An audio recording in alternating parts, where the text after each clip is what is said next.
ആഘോഷങ്ങളും ബഹളങ്ങളും ഒക്കെയായി ലോകം ഇങ്ങനെ വൈബ്രൻ്റായി നിൽക്കുകയാണ് അല്ലേ?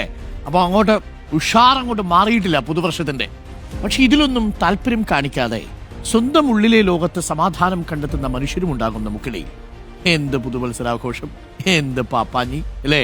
പക്ഷേ അവരും നമ്മളുടെ നാട്ടിലെ വളരെ പ്രധാനപ്പെട്ട മനുഷ്യരാണ്. ഇവരെ നമ്മൾ വിളിക്കുന്നത് അന്തർമുഖരെന്നാണ്.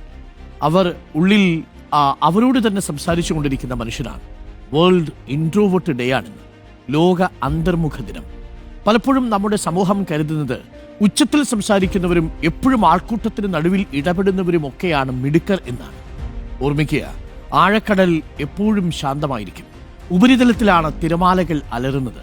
എന്നാൽ ആഴങ്ങളിലാണ് മുത്തുകളും പവിഴങ്ങളും വലിയ നിധികളും ഒക്കെ ഇരിക്കുന്നത്. ഇൻട്രോവേർട്ട് ആവുക എന്നത് ഒരു വലിയ കുറവായിട്ട് നിങ്ങൾ കണക്കാക്കരുത്. അത് ചിലപ്പോഴൊക്കെ ഒരു സൂപ്പർ പവറുമാണ്.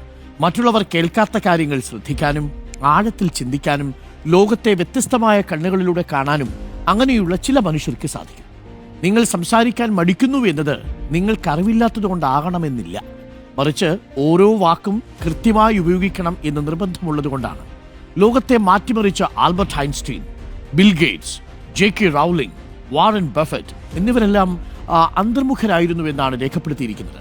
അതുകൊണ്ട് ഇന്ന് നിങ്ങൾ ആരോടും സംസാരിക്കാതെ ഒരിടത്ത് സമാധാനമായിരിക്കാൻ ആഗ്രഹിക്കുന്നുണ്ടെങ്കിൽ അത് അഭിമാനത്തോടെ ചെയ്യൂ.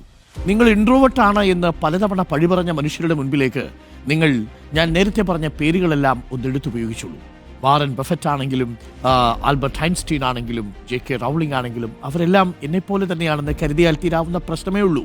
ലോകത്തിന് ശബ്ദമുണ്ടാക്കുന്നവരെ മാത്രമല്ല, കാര്യങ്ങൾ ആഴത്തിൽ ചിന്തിച്ച് നടപ്പിലാക്കുന്ന നിശബ്ദരായ നിങ്ങളെയും ആവശ്യമുണ്ട്. പ്രിയപ്പെട്ട പ്രേക്ഷകരെ, ചിലപ്പോഴൊക്കെ നിശബ്ദത ഒരു വലിയ ആഭരണമാണ്.